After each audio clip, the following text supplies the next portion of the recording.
active, you know. What's up? What's up? Cipha, Peter. Bro, so I don't even know what to say, bro. I'm just so elated, so happy that you're free, bro. Oh man, it's an amazing feeling. Right, I'm still processing it right now. That's how I'm deep it is. sure. Processing it. Yeah. Yeah. So it was like a back and forth process. Shout out to Lisa Evers. I'd see a lot of the updates from Lisa about what was happening on Fox News. You know, she would give the little updates, and it seemed like it might happen, and then eventually it happened. Did you start to believe at some point that you would be free, or had you given up hope that you would ever get out? No, I didn't give up hope. Now, I mean, as a matter of fact, I actually sent for my girlfriend 2 years ago. So she has been waiting for me in Jamaica for 2 years now. I mean, that's how serious it is. I bought a couple of vehicles, like a couple SUVs and stuff, a few months before my release, because I knew I never gave up hope. And I knew that once my case kind of left Jamaica and went to the UK, I'd have a more than fighting chance. Which is crazy. When I heard that, I remember like they were like, okay, something's not going right in Jamaica, so they're sending it to the UK. I was like, you could do that? Like, Exactly. Because remember, we are a Commonwealth nation. The King of England is still in charge of Jamaica. Associated, yeah. Yeah. What was the first thing you did when you got out, man? This is over this is what, 14 years? How long you gone? 12 years and 10 months, to be exact. 12 years and 10 months. Wow. So what did you do when you got out? I had sex. By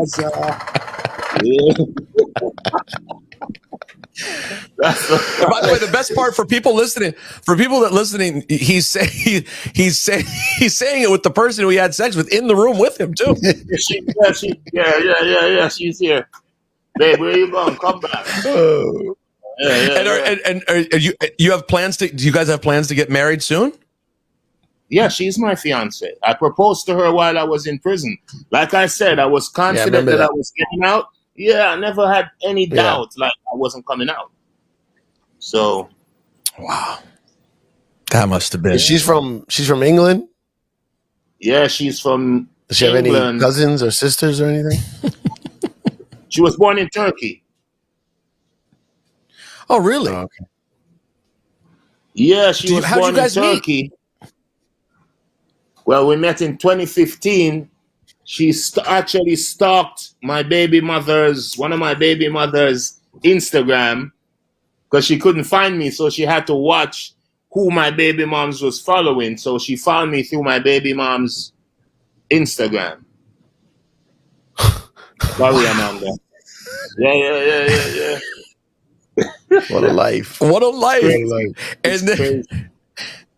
And then she eventually found you and you guys connected while you were still away? Yes, it was 2015. So we've been connecting for like 9 years now. Yeah. Wow. Yeah, she was amazing. Kartel, I don't know how much we're allowed to ask you. I'm not trying to get all up in your business, but like what was it like? Like you was in like a prison? Like, hell yeah, it was a prison. It wasn't like a 5-star hotel, trust me. But I mean, it wasn't like no. But I'm Vybz Kartel, so I got what I wanted. But you know, I mean, it's still prison. Yeah, that was the question that always came up. Kartel was like, how did how'd you make the music that you made? I mean, you had Fever is one of your biggest records of all time. It came out while you were gone. So how much can you say about like what that process was like for you? Yeah, we're not trying to snitch on you. No, we're not. We just so curious. We fans, bro. No. I'm out of prison right now, so it's all good, man. It's all good. Remember, I'm out right now, so I'm out right now. Okay, because like the first couple years, you were still releasing music, and everybody was like, yo, he just records so much that it's just music that's been left over that's coming out. And then after 5 years, we were like, yo, my man, what's going on here? Like now music. He's like referencing modern day shit. We're like, what's going on here? Well, initially that was true because I did record a lot of songs. So like in the first Of course. year, yeah, we had songs unreleased. But then, you know what I mean, the Yeah. songs ran out and we had to do what we had to do. So that's when I started recording like behind bars, which was, I mean, it wasn't really that hard because, you know, technology made it easier. You know, Yeah. I used to record on the iPhone 6. Yeah. Yeah, because it has an amazing, not the 6, the 5 Plus, or the 5. What's it? The 5, Uh-huh. maybe, or the 5S, something like that. But it has an amazing sound Yeah. quality. Yeah, so Fever, all those songs Right. were recorded on that little iPhone. With a mic? You got a mic attached to No it? mic. I had to DJ directly into the iPhone. Straight into the phone? Yeah, but I used my on the bunk. They gave you a mattress, right? Oh my So I God. used the mattress to imitate the padding in the studio. So I had the phone like 3 feet away from my face, and I wrapped the mattress around my head and recorded. Yo. It was crazy, man. On my knees too. I had to And get down. you have the beat? It was crazy, bro. You have the beat in the headphones? Yes, I had the beat in a separate. Yeah, exactly. So the beat was in the headphones in a separate phone, and the iPhone or on my iPad, and then I record directly into the iPhone. So you know, it went into the iPhone as a cappella, and then we had to send it to the studio, and the engineer. Yeah. Of course. Oh, you must have an amazing engineer or a set of engineers. A set of them. Big up Dunwell and big up Red Boom. Yeah, man. Trust me. Man, that is and then crazy. So let me ask, like, what time of day would you record? Like, was it people watching you record? No, most of the time we had to record like at night, but sometimes it had to be like at 12 o'clock when most of the officers would be like on lunch break. Holy shit. Yeah, so for like, and I would still have to be watching. So I'd be like, Fever, and then I had to get up and look. You know what I mean? So it was crazy. It was line by line. Like, it was crazy. You know what I mean? But it had to be. So they didn't. So you just record all your vocals, all the different parts, all the different sets, and then send it to the studio, and they would put it together, piece it together. Dunwell would piece it together. But after I'd recorded, then I would make a demo. So I would play the rhythm loud, and then DJ. So like a demo, so they knew what to follow. Yeah. For years, we've been wondering how you put out all this music, but everybody keeps it quiet because we don't want to snitch on you. You know what I'm saying? Yeah. And I didn't. We don't know if the. You know, I mean, I didn't say anything, but when I started talking about current stuff, I mean, a lot of people were like, "Nah, he's either a fucking he's either Nostradamus that he could predict the future." Yeah. Vybz or he's actually recording. So it was crazy. But we never said anything because, like you said, we couldn't stitch on ourselves. We was in prison at the time.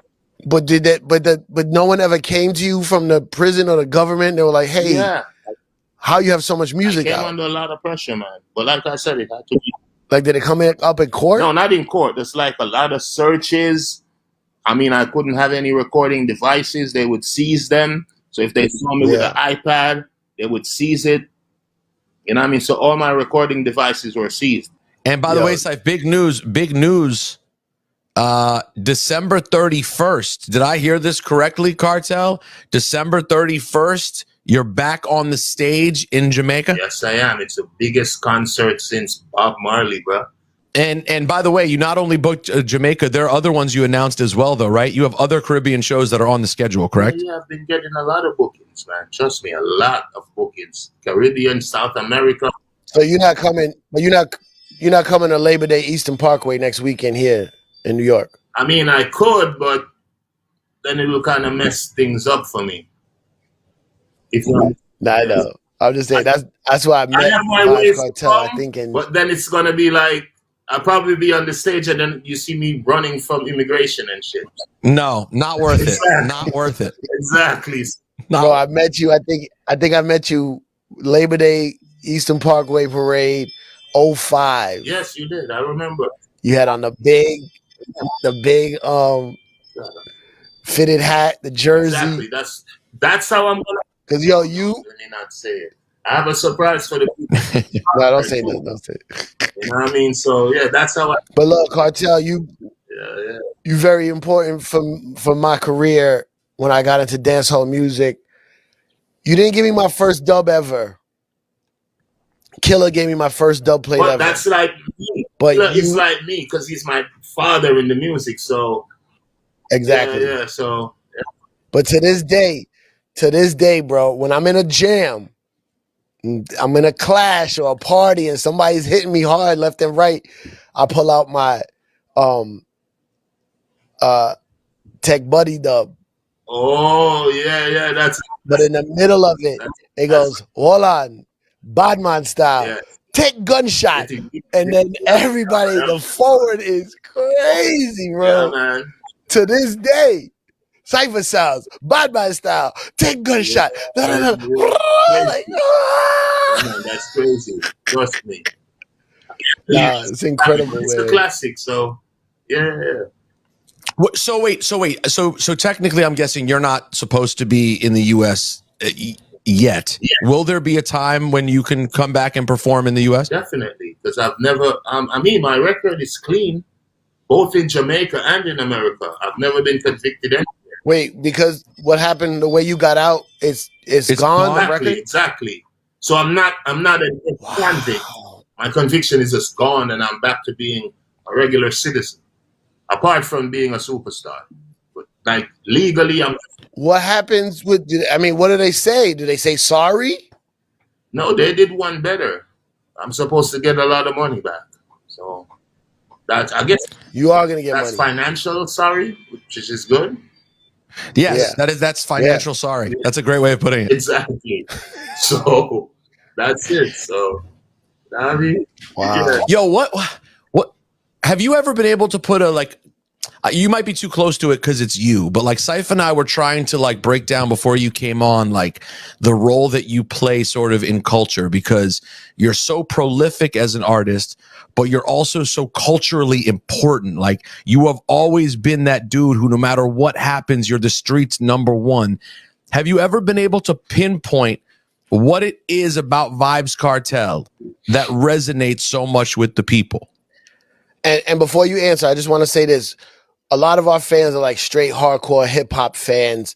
Not everyone's a dancehall reggae fan. So I was trying to explain who you were to these people and why we want to have you on. And to the point where I was saying, you got party records, you got fun records, you got girl records, but sometimes you got like lyrics that are basically, you are a rapper, one of the illest, Black Thought, Eminem, Lil Wayne, the way you have like put together, but you know, you speaking with your Jamaican accent. So like a hip hop fan might not get it 100%, but you spit bars. True that. A lot of people always say. So is it that? I mean, it's the lyrics, it's the my personality. Because remember, being like a superstar is not just about, oh, I like his lyrics. We got to like this dude as a person, his personalities. Oh, he's crazy, or he speaks so fluently, or so it's a lot of stuff. And plus, you know, this is Jamaica. We love fighters, and we love people who fight, even when the system underdogs. Yeah, we like the hero. Is Fever now your biggest record? What's your biggest record? Is Fever bigger than Rompin' Shop? Like, what's the biggest one? I mean, in terms of record sales, Fever is bigger than Rompin' Shop, because remember, Rompin' Shop was taken off the market by Neo's people, because remember, it's the Neo shit, exactly, the Miss Independent. Yeah.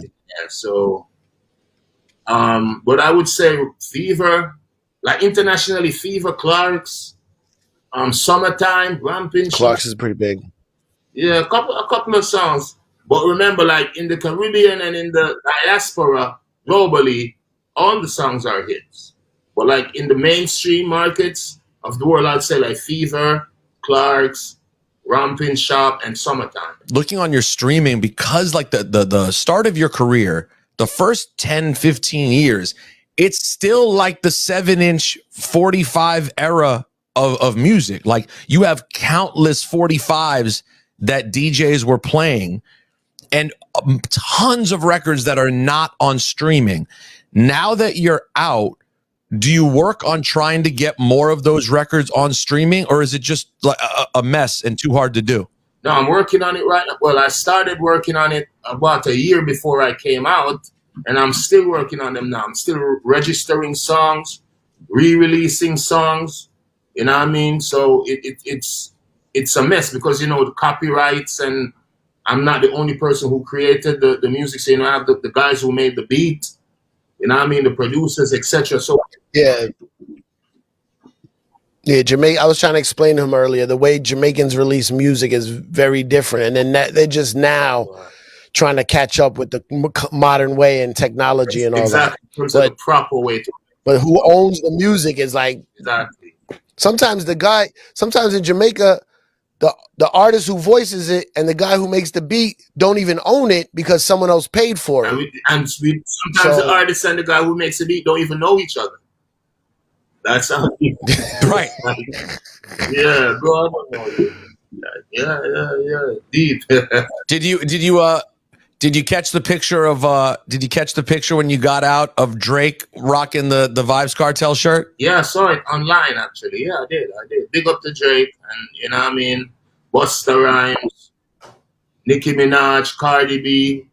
Yeah, a lot of rappers actually, you know what I mean, gave me a shout out when I came out. Oh, Cardi B bigged you up. Them, yeah.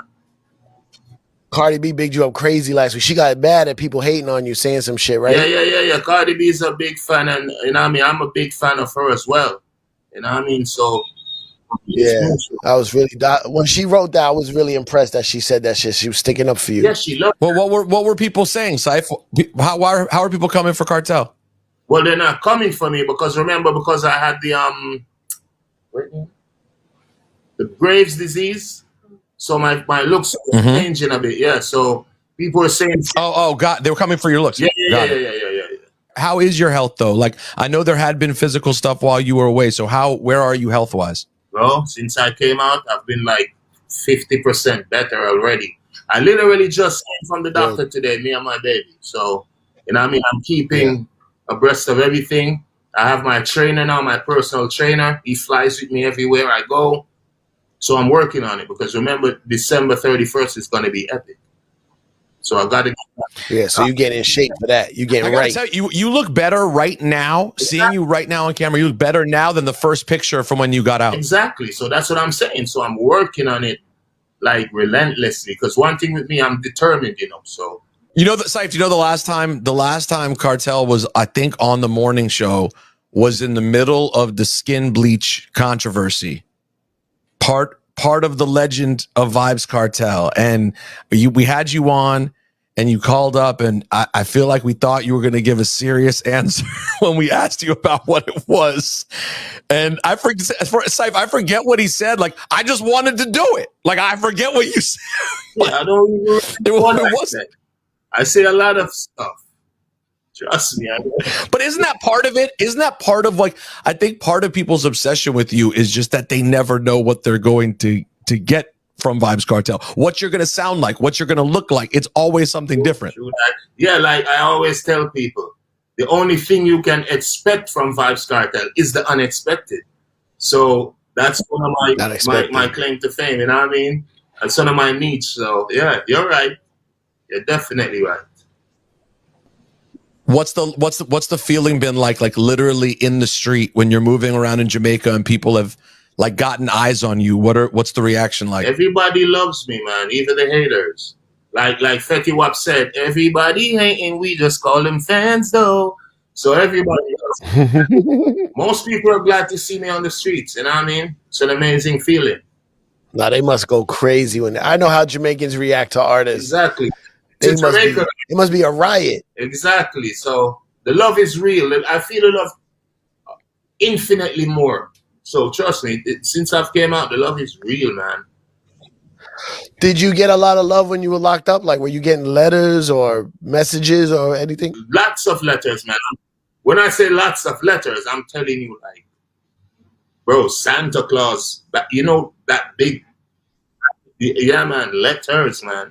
So big up to the people who wrote me. Enough love and respect, and I mean your prayers have been answered. I'm free now. Thank you. I gotta ask you the generic question, but I gotta know who's on the list. A lot has changed in music since you went away, bro. Like when you left, Kendrick and Drake were babies in the game, and now they're legends. Who's on that list of people that you'd like to connect with now that World Boss free? Great question. This guy's a good interviewer, Yeah, man. right? I mean, definitely. I mean, my favorite all-time rapper is dead, which is Tupac. My favorite current rapper is Lil Wayne. You know what I mean? I like the Young Guns too. Yeah. Wait, hold on. Before you finish, Cartel, hold on. That's it's so crazy. So Cipha and I were analyzing like the hip hop equivalent of you, and I was like, listen, he's not like Tupac in terms of like they represent, they're different in their style, but there's something similar and the way that the culture reacts to them. And then we kept going, and we were like, nah, Lil Wayne is the perfect. I was like, lyric wise, the way your wordplay is, and you mess with syllables and cadences. I was like, it's kind of like Eminem, but like sometimes you can sing. Yeah. And Rosenberg was like, that sounds like Lil Wayne. We literally like, landed, and then perfect. And then the way that you connect with people gives me Tupac. Like there's this certain street underdog thing, this connection people have with you. So, anyways, interesting to hear you say that Tupac's your favorite, but Lil Wayne. So Wayne is someone that interests you for sure. Yeah, he's my current favorite in terms of rappers who are alive, and my all-time favorite is Tupac. Yeah. Definitely. Yeah. Have you ever spoken to Wayne? No, I've never spoken to him. Never. No? Oh, that record has to happen. He's definitely like when Wayne raps, it's like you know what I mean? Definitely. Did you have eyes and ears on the Drake Kendrick situation while you were locked up? I mean, yeah. Well, how do I say? I mean, Drake definitely is in Jamaica the bigger artist still. I will say that.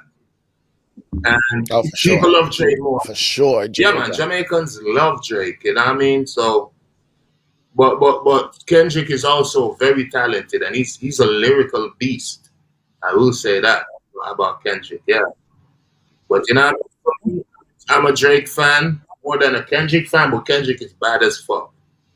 This is almost like a trite question to me, but it seems like it always comes up with all the big dancehall artists is like whether it seems silly to me, but there seems to be this conversation a lot about Afrobeat and dancehall as if like, you know, maybe there's not, they're occupying the same space on American radio, whatever the hell it might be. But obviously that's a genre that has emerged internationally since you've been gone. Yes. Have you taken any interest to it? Do any of the artists in that world interest you at all? I mean, I haven't picked on one specific artist, but bro, I have no problem with Afrobeats, man. Like, they doing their thing. It's one black music, man. They doing their thing. So big up the Afrobeat artists, big up the Calypso artists, big up dancehall, reggae, hip hop. It's one black music, but I don't see, and everybody has their space. I'm not worried about my space because I made my space. So nobody can move me. No, sorry. You've been locked up for a long time, Cartel. You got to get a TikTok or Instagram. It's not MySpace anymore. That's not, one more time. Tom or Bob. Dude on my Tom. It was Tom. Yeah. Tom's gone. Tom's living his dream. No, that's crazy. Enough, what you know is crazy. I have a TikTok. It went from like I know, I saw 1.2 million. Like, really? Oh shit! I got to get on there. Yeah, your TikTok was instant, like bang. Yeah. No, but like honestly, like Jamaica got a great resurgence right now. There's a lot of dope artists coming from Jamaica. I think that Jamaica sound is finally.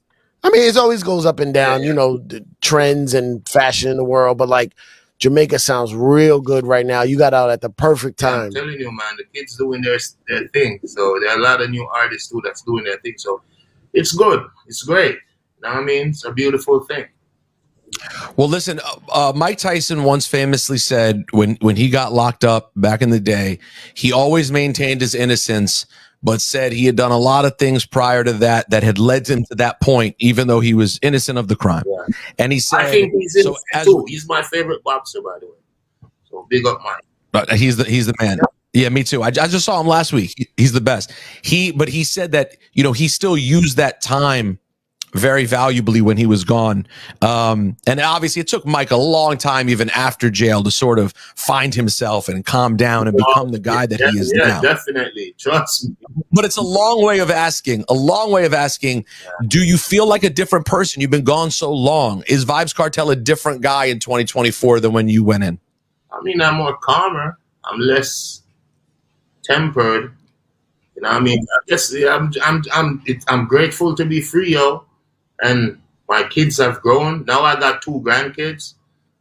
So I think I'm a little bit more mellow now and just happy. You know what I mean? I enjoy myself more. You know what I mean? So I think so. But I like this new me.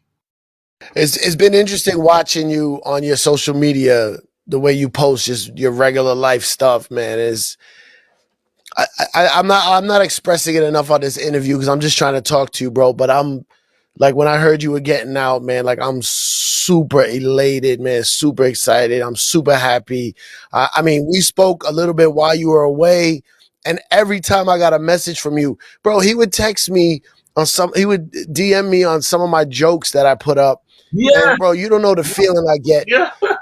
When someone like you hits me about something I put up, man, you don't understand how it makes me feel. Like today, as many people as I know in the world and what I've done in my life and career, I still respect my heroes and the guys I look up to. And you're definitely one of the high-ranking ones, Kartel. Like, it's amazing what you've done.